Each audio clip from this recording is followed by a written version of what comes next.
Hola a todos, bienvenidos a un episodio más de Extraordinario. Tenemos hoy una invitada que la conozco hace mucho tiempo. Ha luchado por sus sueños, se ha sabido reinventar y casi acabó emprendiendo sin querer en medio de la pandemia. Siento. Bienvenida, Andy. ¿Cómo estás, Jero? Gracias. Muy gracias bien, ¿y por el tú? espacio. Muy emocionada y nerviosa por lo que va a ocurrir hoy. No, está increíble que hayas aceptado venir aquí conmigo. Gracias. Para los que nos ven y nos escuchan, que no conocen el emprendimiento de Andy, es Vortus, que es una empresa que busca crear momentos de conexión con la naturaleza a través de experiencias en medio de la montaña, ¿cierto? Sí, en ecosistemas alpinos montañosos en México, pero sí. Sí. Andy, algo que creo que te hace extraordinaria es tu historia de vida y cómo has afrontado el toro por los cuernos, literal, y has sabido sacar lo mejor de cada situación para tener un aprendizaje y de ahí arrancarte, ¿no? ¿Es cierto o no lo ves así? No, sí, la verdad, hoy en retrospectiva, analizando un poco mi vida, sí me doy cuenta que luego les digo a mis amigos que siento que ya llevo 3 vidas en esta, como que me ha tocado una lucha en diferentes etapas de formas distintas, pero que definitivamente creo que si te acercas con cualquier persona, ese tipo de cosas son las que te demuestran de que estás hecho, hacia dónde quieres ir, te ponen en perspectiva y obviamente a veces son horribles, pero cuando te logras levantar, reinventar, como que dices, bueno, hacia dónde quiero ir y es lo lindo de la vida al final. Claro. Andy, ¿cómo crees que tu historia te ha ido definiendo? Ay, pero tú y yo crecimos juntos básicamente. Entonces el otro día que te platicaba y decía como el hecho de haber vivido una vida tan ligerita, con unas mamás muy alborotadoras que nos traían del tingo al tango, yéndonos a repartir despensas a las sierras en Navidad, cantándole a los niños en Día de Reyes, Sí. juntando dinero para poder llevarlo a expandir todas esas cosas. Creo que sí, definitivamente te marca una línea de ver como la parte social, que a mí es algo que me ha apasionado y que siempre ha estado presente en mí. En algún punto de la vida, hace unos años, falleció un amigo de un accidente y lo primero que pensamos fue hacer una fundación. La fundé y al final del día como que el proyecto no terminó dándose, pero como que siempre ha estado esta espinita de decir ¿qué podemos hacer nosotros desde nuestra trinchera y hacia dónde ir? A la hora que fracasa o no se arma el plan de la fundación por tu amigo, ¿decides empezar Vortus? No. No. Lo de mi amigo fue hace más cerca de unos 8 años. Vortus, estamos por 4. cumplir 4 años. Entonces, no fue de tal forma. Más bien, yo empecé a estudiar a los 27 años la universidad por diferentes circunstancias de la vida.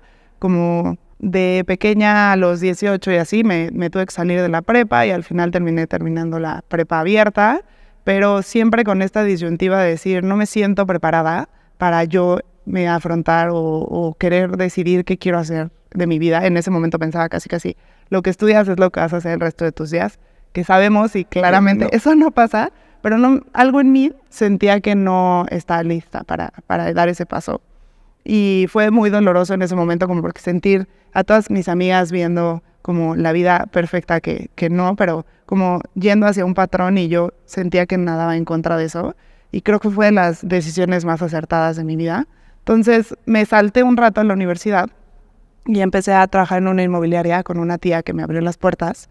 Y padrísimo porque pues yo no sabía ni hacer un cheque, ¿no? Sí. Entonces empiezas de cero, empiezas a entender cómo funciona un poco la vida adulta y a darle un poco más de estructura. Ya había tenido muchos trabajos, pero te hablo de trabajo de un call center, de hacer helados, de una refaccionaria y aquí ya una cosa un poco más institucional. Y creció mucho el área, yo trabajaba en desarrollo inmobiliario, me encantó, me apasionó, pero en algún punto me sentí topada y dije, creo que ya no encuentro mi lugar aquí y si me quedo definitivamente ya no hay para dónde moverme y sentía que ya no era lo que quería y no sé por qué en mi cabeza pensé que el mejor paso era entrar a la universidad. Al ITAM. O sea, no tenía la vida difícil, le dijo, me meto al ITAM, ¿por qué no? Y además después de 7 años de no haber estudiado. ¿Por qué? ¿Cómo o sea, ¿de dónde sacaste valor para eso, no? Porque entrar a la universidad a los 27 años, cuando todos tus compañeros van a tener 19 años, como que ya tienes medio, o sea, ya tienes chamba, como que medio has hecho 1000 cosas, ya tienes experiencia, regresar a la vida académica, está cabrón. Sí, la neta, no sé ni cómo fue. He seguido mucho mi intuición. De pronto se nos va esa parte, pero algo en mí decía, es momento de ir allá. También Pablo, mi socio de Bortus, que es mi primo, hermano, amigo y demás, estaba terminando su maestría y en ese momento éramos roomies y me decía, es que de verdad hay mucho valor en la parte académica y como de cierta forma te mereces esa etapa de la vida que no pudiste vivir por ciertas cosas y no solo por un tema de lo que ocurre en un aula, sino lo que ocurre en un contexto universitario que es increíble. Y como que me metió ese gusanito, empecé a buscar opciones, buscar la UNAM, no había nada que me llamara la atención. Y alguna vez me acuerdo perfecto que regresamos de aventarnos del paracaídas y estábamos platicando de la vida y me decía, es que de verdad hazlo. Y me leyó el plan de estudios de Ingeniería de Negocios, que fue lo que estudié en el ITAM, y me encantó lo versátil, lo que significaba y dije, bueno, tal vez puede ser, ¿no? Bueno, le entro. Y yo, pero ¿cómo voy a pagar eso, no? O sea, no está tan sencillo. Mis respetos, la verdad, es una lana. Entonces, ¿y cómo hiciste para pagarte la universidad? Empecé a hacer números, tenía mis ahorritos por ahí y dije, ok, ya aprendí en la vida que el que mucho abarca poco aprieta, porque yo quería hacer todo en algún punto de la vida y dije, me voy a enfocar en una sola cosa y haré un plan. Saqué los números de cuánto me costaba el ITAM por semestre, cómo lo podía hacer. Fui con el director de carrera, me dijo, lo cual es súper mentira, pero el ITAM está hecho para que la gente trabaje y estudie. Al menos en el ITAM yo no creo eso, pero me dijo, puede ser una opción, pero tienes que entender que estás compitiendo con gente que viene de preparatorias muy perras y a un nivel muy demandante. Entonces, si eso es lo que quieres, toma en cuenta eso. Y también hay una facilidad que, al menos en esta universidad, te dan la oportunidad de ir metiendo las materias que tú quieras. O sea, no es un bloque per se, tú puedes ir adaptándolo. Si yo metía una materia, yo podía seguir ahí eternamente, ¿no? Entonces dije, bueno, hay opciones, pero no me veo estudiando y trabajando. Es una demanda demasiado para mí. Y más después de 7 años de no haber entrado y sí, la verdad, su fama tiene razón de ser, ¿no? Y quería disfrutarlo, exactamente. Entonces decidí renunciar, con mis ahorros pagué de golpe el primer semestre y ahorré un poco más. Mi tía me recibió y me dijo, bueno, te ahorras la parte de renta y demás para que puedas enfocarte en la escuela. Y los veranos me iba a Estados Unidos a trabajar al cliché más grande de todos, pero me iba a un restaurante mexicano a meserear. Pues sí, pero te pagan en dólares. Pero te pagan en dólares y era la forma en la que yo podía sostener mi vida y trabajar los semestres y en verano ir y juntar el dinero para poderme seguir pagando y seguir este ciclo. Y además saqué en la beca. Para poder sacar beca en el ITAM necesitas un 9 promedio. Entonces estuvo denso, pero... O sea, la chance para llegar al 9 y de ahí... Ajá, el primer semestre no era opción. Me lo pagué de golpe y ya a partir del siguiente ya tenía beca. Entonces, el 50% me lo cubría la beca y el otro 50% pues yo mesereando en Estados Unidos. No, pero eso habla mucho de la parte de reinventarse y ver qué herramientas tengo y qué recursos tengo para poderlo lograr y lo voy a lograr, ¿no? Andy, en esta parte de los 19 a los 27 años, ¿qué hiciste? O sea, ¿estuviste chambeándole, picando por todos lados? Sí, o sea, empecé a los 17. De hecho, me acuerdo que me pedían papeles para, o sea, que permiso de mis papás o así, porque era menor de edad, ¿no? Entonces, como que siempre dije, ok, en este momento no existe la posibilidad de que pueda continuar mis estudios por situación económica. Sí. Y fue, ok, me reinvento. Con mi hermana fue, vamos a buscar opciones, empecemos a chambear. Y mis primeros trabajos fue trabajar en heladería, empezar a ver otras opciones, luego me buscaban de otra heladería, luego duplicaba chambas, entonces de pronto me iba a dar clases de matemáticas a Kumon y luego me iba corriendo a hacer helados en las tardes. Y como que buscándole un poco a la vida de hacia dónde vamos, ¿no? O sea, ¿qué está ocurriendo? Después la mamá de una muy buena amiga me invitó a trabajar a la refaccionaria y me acuerdo que obviamente todo el mundo me peluceaba terriblemente de que, güey, ¿qué haces aquí? Sí. Y pues la verdad soy muy entrona, entonces no me dio miedo, al contrario, lo sentí como un reto y fue como, pues no sé qué es una salpicadera, pero lo voy a saber y voy a entender cómo funciona. Y ahí trabajaba con seguros, entonces entender cómo funcionaba, ir con los talleres mecánicos, o sea, era denso, pero pues no me iba a parar y la verdad aprendí un chorro. Y ahí también estaba trabajando en un call center de Telcel. Entonces trabajaba en uno y me iba a otro y así le seguí. Y pues de golpe, obviamente, sabes, mi mamá tuvo un accidente y fue un accidente fatal. Fueron una semana de que tuve el accidente a que falleció. Y evidentemente, después de todo este rush, pues pasa el accidente de mi mamá. Y es como, a ver, espérenme tantito, no estoy entendiendo absolutamente nada de la vida. Y déjenme ver hacia dónde quiero ir porque pues le estaba chingando y como que esto me terminó de mover absolutamente la vida entera. Y precisamente por eso, en gran parte fue como, pues volverme a levantar y decir, ¿qué es lo que yo quiero? ¿No? O sea, más allá de lo que me diga la sociedad, más allá de lo que me quieran presionar la gente que me quiere, que sé que es por mi mejor bien, ¿qué es lo que yo necesito en este punto? Entonces me eché 6 meses de libertad de soltar y decir, déjenme darme un respiro. La verdad, mi familia nos apoyó un chorro y fue como, a ver, dense calma y después ya ven hacia dónde ir. Y ya después de eso fue cuando dije, ok, tengo claro lo que...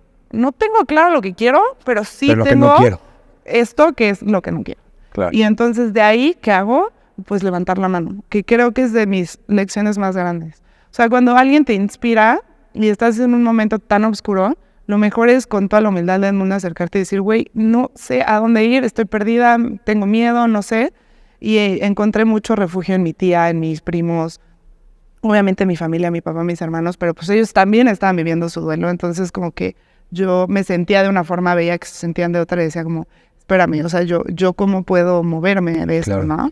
¿Qué importancia le ves al detenerte en la vida como a observar, ver, procesar? No, toda, definitivamente estamos en un ritmo de vida muy duro, entonces siento que de pronto ni siquiera sabemos hacia dónde queremos ir, pero ya tenemos prisa y es como, levántate, para un segundo y detente y uno aprecia, ¿no? Porque de pronto con estar esta meta y objetivo hacia adelante ni siquiera somos capaces de voltear a ver lo que sí tenemos. Entonces ver eso creo que es impresionantemente reconfortante, alentador, necesario, ¿no? Y después ya tomar la decisión, pero con una pausa y con perspectiva y no con este rush de querer avanzar, porque no te va a llevar a nada. Claro. ¿No? Cuando pasa la de tu mamá, ¿de dónde sacas esa fuerza de decir, voy a levantar la mano, quiero salir de aquí, ya pasaron 6 meses, ya vi, ya observé, pero de todas maneras, una pérdida así no es fácil de superar? ¿De dónde sacas fuerza para, órale, retomar? Y retomas con todo porque voy a estudiar y voy a, o sea... Pues creo que sí es algo que tengo, o sea, es un tema de personalidad, pero al final del día me aferré mucho a la vida. Me aferré de querer honrar la vida de mi mamá y decir, quiero que mis pasos tengan esa fuerza de decir, voy por ti, voy por mí y vamos para adelante. Me inspira la gente que tengo alrededor, entonces ver lo que está haciendo mi hermano, mi hermana y como cada uno yendo con esa fuerza, me encantó. Y el apoyo que tuve definitivamente fue impresionante, porque por un lado sí tenía mucha gente con esta presión de métete a la universidad, y por otro lado tenía a mis primos y a mi tía que me decían, no necesariamente, ¿no? Y me abrieron un campo y una posibilidad de algo que en mi vida, pues quizás no hubiera llegado a eso jamás, ¿no? Y mentalmente me ayudó un chorro, porque no estaba emocional ni mentalmente preparada para ponerme en un punto demandante de estar en la universidad o lo que sea. Entonces, como ese escape de decir, denme chance de yo ir por las riendas de mi vida y yo decidir qué es lo que quiero. Entonces, ahí fue cuando entré en la inmobiliaria y empecé a darle forma a lo que sería ya como mi siguiente etapa de vida, ya formal, a los 20 años viviendo sola aquí en México, dándole un poquito de perspectiva a la vida de, ok, vamos a trabajar la parte emocional y mental y el duelo que tienes que vivir, porque pues al final del día lo que no trabajas te atrapa, eso lo tengo muy claro, ¿no? Entonces también para mí fue muy clara esta idea de decir, no quiero vivir el resto de mis días como con algo que me atormente del duelo de mi mamá, entonces lo voy a trabajar. Y a la par que estaba ahí, estaba en 1000 cursos, tomando talleres, lo que sea, como que sentía que era como este bálsamo y esta paz y este lado hippie que se desprendió y en donde encontré también mucho confort y decir como, ay, qué rico, o sea, yo estoy encontrando quién soy en este punto y cuestionándome absolutamente todo con la libertad de sí trabajo, pero también puedo hacer otras cosas y no estoy a huevo haciendo algo que no es lo que quiero en este momento de mi vida, ¿no? Claro. Y Andy, cuando retomas tu carrera y decides dejar todas estas chambitas como pues más informales, ¿no? Heladería y esto y lo otro, ¿pensaste que ibas a emprender o pensabas que estabas estudiando para entrar a una empresa? En la inmobiliaria aprendí mucho. Era una empresa muy pequeña, familiar, y me gustaban muchas cosas que veía, pero también la vida oficinista me di cuenta que no era lo mío. Es muy cansado. Yo sé que hay gente que es feliz con eso y qué padre, pero definitivamente a mí esa formalidad y estar ahí como tan cerrado no era lo mío. Me veía quizás así en una empresa, pero como mucho más abierta, ¿no? Sí. Que se enfocara a resultados, no a un horario de tienes que estar aquí a esta hora y así, que me retara no solamente demandante de horas, sino como en la parte creativa y emocionante y que me gustara lo que hiciera. Entonces nunca me llegué a cuestionar como esta idea de quiero emprender, o sea, mi idea de entrar al ITAM es voy a emprender, pero sí me acuerdo mucho que el director de carrera me dijo, muchos de los egresados salen ya con un proyecto andando, lo cual tampoco vi tanto, pero pues sí fui una parte de la estadística. Entonces, estamos en pandemia, yo ya llevaba ahí 2 años en el ITAM y entró como la crisis de la pandemia, nos fuimos a nuestras casas pensando que iban a ser 1 o 2 semanas y resultaron ser 2 años. Entonces, cuando ocurre eso, ya, eso es en marzo, entonces ese verano yo ya no me podía ir a Estados Unidos a pagarme la universidad. Claro. Entonces entró en mi crisis de decir, madres, ahora hacia dónde o cómo voy a sostener esto. Y pues la verdad, acercarte a gente siempre es de alto valor. Yo ya le había dicho a una amiga que trabaja en el ITAM y le pregunté como, oye, sé que si trabajas ahí hay posibilidades de que te paguen la universidad, cómo está, no sé qué. Y justo cuando yo estaba de, bueno, pues chance me doy un semestre, me marcó y me dijo, oye, hay una vacante, ¿la quieres? De lujo. Y dije, 100%, pues es mi rescate, ¿no? Entonces me pagaba así en la universidad, me daban seguro, sueldo y todo. Y en eso me entró la llamada de Pablo, mi socio, ofreciéndome a compartir y crear Vortus en conjunto, que fue un producto de pandemia. Él siendo arquitecto, pues también la vida se le desmoronó de cierta forma de lo que siempre había estado acostumbrado a hacer, pues ya no era una posibilidad. Y dijo, ¿hacia dónde voy, no? O sea, ¿qué más puedo hacer que no sea arquitectura, que es a lo que todavía, toda mi vida me he definido como tal? Sí. Y tiene un lado muy creativo y muy inspirador en el que sabe que si tienes un valor agregado y tienes un buen proyecto y le echas, pues va a salir. Sí. Entonces, Vortus surgió en pandemia por la crisis de Pablo, por mi propia crisis, juntándonos y diciendo, bueno, hay algo de valor en México que no veíamos que la gente viera, ¿no? O sea, en México existe el turismo que yo llamo de aventura, que me encanta, ¿no? O sea, yo soy ese tipo de turismo perfectamente, yo voy y hago cimas, hago cañonismo, me fascina y me encanta, pero entiendo perfectamente que no todo el mundo va a hacer eso, ¿no? Es una joda, te cansas, es agotador, o sea, incómodo, tienes que ser hábil, tienes que a lo mejor ya tener ciertas expertise y demás. Y luego está el otro turismo, que es un poco más devastador, que es irte a echar unas chelas acá a la Marquesa, ¿no? Sí. Y donde lejos de estar en presencia en la naturaleza, estás como haciéndola a un lado y tú estás en lo tuyo, totalmente, ¿no? Sí, la tienes de decoración. Exacto. Entonces, y ni la cuidas, al contrario, te la estás echando, ¿no? Entonces no existe este punto medio en el que no tienes que ser tan intenso de irte a este nivel. O sea, puedes conocer áreas más bajas de altura, mucho más fresilla en cuanto a senderos, no tanta agilidad, no necesitas tanto equipo, no es tan incómodo. Y también puedes tener este confort, pero sin devastar, ¿no? Entonces hay un campamento delicioso en donde comes, aunque vas y regresas el mismo día, siempre hay un espacio de descanso en donde disfrutas de la naturaleza, meditas, te conectas y haces todo. Y empezamos a desarrollar este concepto a la par en la que yo seguía estudiando en el ITAM y trabajando en el ITAM, más Vortus. Más pandemia. Exacto, más pandemia. Entonces, era un mar de cosas sucediendo, ¿no? O sea, una crisis que hoy que lo vemos con un poco más de distancia histórica, pues a algunos les pegó muchísimo más que a otros, pero estás en medio de algo que es incierto y dices, no sé para dónde va, y seguir con el proyecto del ITAM, más emprendiendo con Vortus. Entonces tuve la facilidad de que hacía home office, entonces en mis tardes libres pues le daba un poco a Bortus y luego estudiaba para el examen y luego tomaba mis clases en línea. Y luego te ibas al cerro a buscar Y luego rutas. los fines de semana me iba a buscar rutas y obviamente al principio pues éramos Pablo y yo yendo con los clientes a caminar y caminar. Entonces un año entero yo estuve saliendo todos los fines de semana para pues sacar el proyecto adelante y me apasionó. O sea, me apasionó porque tiene esta parte social en donde trabajamos. Yo fielmente creo que para que hagamos un turismo de bajo impacto tiene que ser un turismo colaborativo. O sea, no hay forma de que yo llegue y ponga mis cosas y haga a un lado a la gente. En México, la mayoría de las áreas naturales son de ejidatarios, son de gente, de los comuneros. Entonces, creo que lejos de hacernos a un lado, hay que hacernos parte de y adaptarnos a su vida, a su ritmo y hacer equipo. Entonces, esa parte social a mí me apasionó y empecé a ver un valor enorme en lo que yo no conocía de México, porque al final del día, vaya que sí he estado en la naturaleza, pero nunca en mi vida me hubiera imaginado que a 1 hora de la Ciudad de México encontraría los espacios que hoy transito los fines de semana, ¿no? ¿Cómo ha sido el impacto que ha tenido Bortus en estas comunidades ejidales a las que asisten, ¿no? Y van a muchas, ¿no? Sí. Tenemos 8 rutas, 7 lugares y en cada uno buscamos hacer fondos para conservación.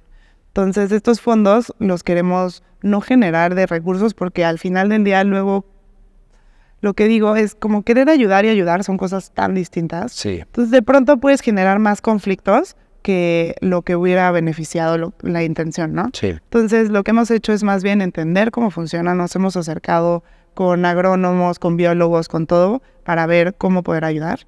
En el Ejido de Monarca hicimos nuestra primera reforestación de 500 árboles, que en México, bueno, no sé si en México solamente, pero es todo un tema, porque al final del día tienes que saber el sitio donde ponerlos, sí, la especie que la pongas, si no terminas que esa especie contaminando, endémica, que no, sí, cuidar eso, darle mantenimiento. Entonces eso ya lo estamos haciendo y fue como un trabajo de 1 año para entenderlo y luego ya poder ejecutarlo, ¿no?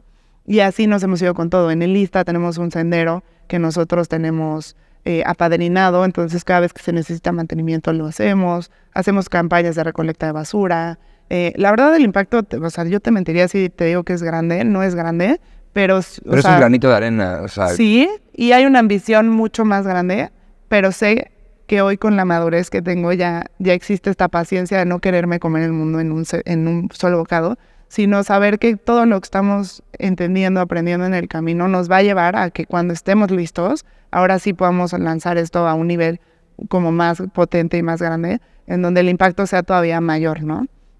Pero vamos como un día a la vez. Poco a poco. Exacto. El impacto, ya nos platicaste el impacto un poco ecológico-social que hacen en los ejidos, pero ¿cuál es el impacto que va de la gente que asiste y que muchas veces la gente de la ciudad no tiene contacto con la naturaleza fuera de Chapultepec, ¿no? Sí, es impresionante. Yo sí veo un cambio de cómo la gente llega, cómo se va, en rescatar lo que hay en México, porque creo que hay veces, al inicio muchos de mis amigos me decían como, dude, ¿dónde estás? ¿No? ¡Wow! Sí. Y yo a 1 hora y media de la Ciudad de México. Sí. Pero de pronto existe esta idea de, tengo que salir para conocer algo espectacular. Sí. Entonces, rescatar estos espacios y que la gente los vea y los transite. Y sobre todo también dar esta conciencia ambiental de el impacto que tenemos nosotros en las montañas se va directamente a la ciudad, por más que no vengas a transitar acá. Entonces, es muy lindo ver cómo la gente también llega con este ruido mental y de pronto se va más relajado, con curiosidad de entender un poco más, acercándose a los guías locales también, que son, o sea, yo de verdad los amo. Entonces, en cada comunidad, no en todos, porque depende del área en la que visitamos, pero tenemos muchos guías locales que además poco a poco, con el pasar de los años, porque el ritmo funciona distinto en el bosque que en la ciudad. Y yo, obviamente, al principio quería llegar y sí, no sé qué, y entonces, ¿y cuánto? Y tú, y te pagamos y venimos. No, o sea, no puedes ir así, ¿no? Pero han sido un par de años en los que ya llego y Alberto ya entiende lo que hacemos y viene y te dice, mira, acá hay más hongos y te lleva para acá y ya le enseñamos cómo hacer colectas sostenibles, entonces ya tiene su canasta y te empieza a enseñar y a los clientes y el orgullo de, es mi bosque, yo de esto vivo y cómo la gente convive y coexiste, o sea, puf. Está increíble. ¿Que Bortus era un sueño por descubrir o se ha hecho un sueño últimamente? Ay, es que ni en 1000 vidas me hubiera alcanzado para yo pensar que iba a llegar a eso. O sea, jamás. Poco a poco lo fuimos como encontrando este perfil. entramos con una idea de, güey, vamos a hacer esto para subsistir, y luego... Vemos qué onda. Ajá.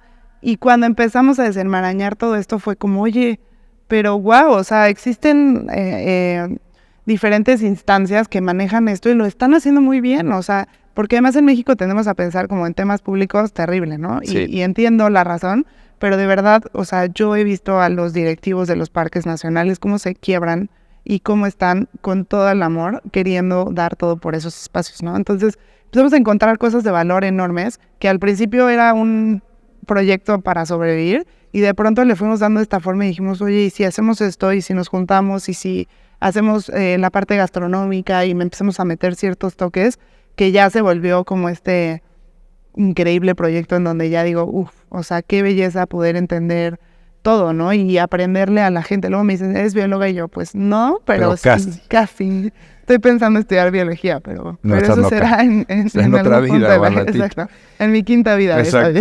Oye, Andrea, ¿y cómo es emprender con familia? Porque Pablo es tu primo y era un primo muy cercano. Sí. ¿Cómo es emprender con familia sin que se quiebre ese lazo? Es que el tema de la sociedad yo creo que es el punto más importante de todos. Afortunadamente, Pablo y yo estamos tan alineados a lo que queremos y buscamos de Vortus. Sí, obviamente es un proyecto del cual pretendemos vivir, espero que sea mi vejez, pero más allá de eso existe este amor a poder hacer cosas en los proyectos sociales, al impacto que tenemos con la gente que trabaja con nosotros, a poder ser un buen ejemplo, hacer equipo, hacer comunidad.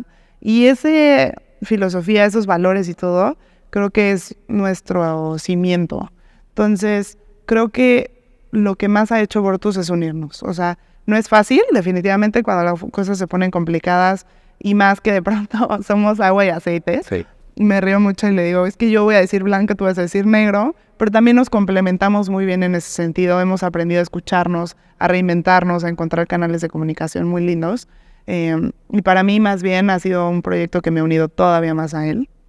Y somos muy chicles, la verdad. O sea, en diciembre nos fuimos a Bolivia a pasar Año Nuevo. Entonces, sí. Qué chido que tengan esa relación de esos. Y no perder, ¿no? Las dos cosas, porque pues sí, luego lo veo tan seguido que es como ya te quiero ver un rato, por favor. Date para allá. Exacto.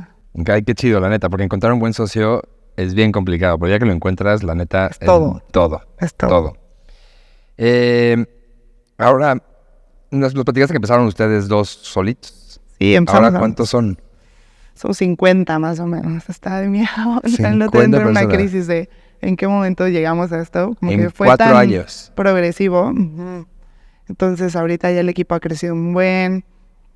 Y me encanta porque los guías somos muy unidos, porque yo también soy guía. Los de logística también que van y montan en campamentos. Hacemos equipo. Nos fuimos a mi rancho ya una vez, como todo mundo. Y ya se siente de verdad familia. Entonces todo el mundo estamos ahí echándonos siempre la mano de que, hey, ¿cómo vas? Intentar, pues obviamente apoyar.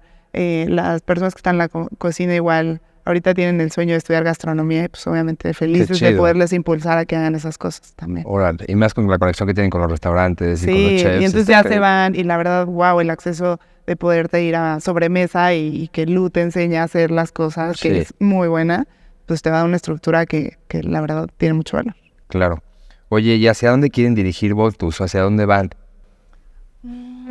Estamos justo en esa etapa de la vida en la que estamos cuestionando. En algún momento nos invitaron a Shark Tank como a ser parte del proyecto y como que en nuestra cabeza nunca tuvimos esta idea de tener un socio, como que decíamos no queríamos que se prostituya de cierta forma el proyecto, o sea, está al lado social, que no se vean los números solamente, sino que exista este lado, que no necesariamente va por ese lado, asociarte con alguien, ¿no? Pero como que nos había funcionado muy bien. Y en este punto de la vida estamos más bien repensando si queremos crecerlo más o más bien ya dejarlo en este momento. O un ratito en este momento y luego crecer. Ajá, y como dejar bien tenemos 8 rutas, entonces que las 8 rutas estén funcionando perfectamente, que todo esté en orden, que sí funcione. Y ya de ahí ver si daríamos un siguiente salto, que ya sería mantener el modelo de negocio que son day trips, o sea, ida y vuelta, pero a lo mejor en algún punto estar en Ciudad Oaxaca o en Monterrey, que nos han pedido un chorro, ¿no? O sea, ese tipo de cosas. No lo sé, la verdad. Es una locura. La Andrea de hoy, aquí sentada diría que no, pero igual en unos pares de años nos reímos de esto y estamos en Oaxaca, en la montaña. Claro, ¿y para ti qué sigue? Para mí, ¿qué sigue? Qué gran pregunta. Pues en este momento sí creo que mi enfoque al 100 es acabar esta etapa de Vortus para así enfocarme a una sola cosa y es mantener un estilo de vida como en paz. La razón, no acabé el ITAM, me salí hace 1.5 años, que fue una decisión muy dura. En su momento ahorita digo qué paz, pero como que me confronté otra vez al tema social de no voy a tener una licenciatura y era el ITAM y tenía todas las posibilidades y mar de opciones. Y al final del día como que sentí que ya no era mi lugar, ni siquiera había ciertas cosas de valor que veía ahí. Sí. Sentí que ya había aprendido lo que tenía que aprender. Y muy impulsada por mi familia, que todo el mundo me dijo, pues salte. No, y vete yo, a biología. ¿cómo? Me tienen que decir lo contrario, ¿no? Y no, cuando me salí, pues se detonó esto y todavía fue más chamba, cambio de oficina, nuevos proyectos y demás. Entonces ahorita mi enfoque es mantener un estilo de vida tranquilo, en donde pueda disfrutar mi vida y disfrutar es, sí, Vortus, pero también mi día a día. Y cuando acabemos y gestionemos esto, sí me gustaría probablemente estudiar biología o estudiar un tema de sostenibilidad que me apasiona mucho y buscar proyectos de ese tipo. Qué chido, Andy. Neta, te admiro mucho por estos impulsos que tienes de seguir creciendo, seguir aprendiendo, seguir haciendo. Es muy como yo, como el para adelante, como mulas, pero también tenemos que aprender a respirar y a tranquilizarnos, ¿no? Y esto va a parecer anuncio, pero si tú no tienes eso, ve a Vortus. Un fin de semana te cambia la vida. Sí, un poco de bosque siempre nos va a venir bien. Sí, te cambia la vida. Oye, Andy, ¿dónde pueden seguir el proyecto y a ti? Estamos en Instagram como @Vortus, yo estoy como Andy Gabe. La página web espero ya en un mes y medio que la puedan ver. Llevamos 2 años trabajándola, un megaproyecto, pero ya no de tardar mucho y también va a estar como vortus.mx. En TikTok estamos como vortusmx también. Y ya, no más redes, por favor. No lo hagan trabajar. Oye, pues muchísimas gracias por venir. Acuérdense ustedes de darnos like, follow, share y todo lo demás para que podamos seguir creciendo en esta comunidad. Gracias, Andy. No, gracias a ti, Jerome.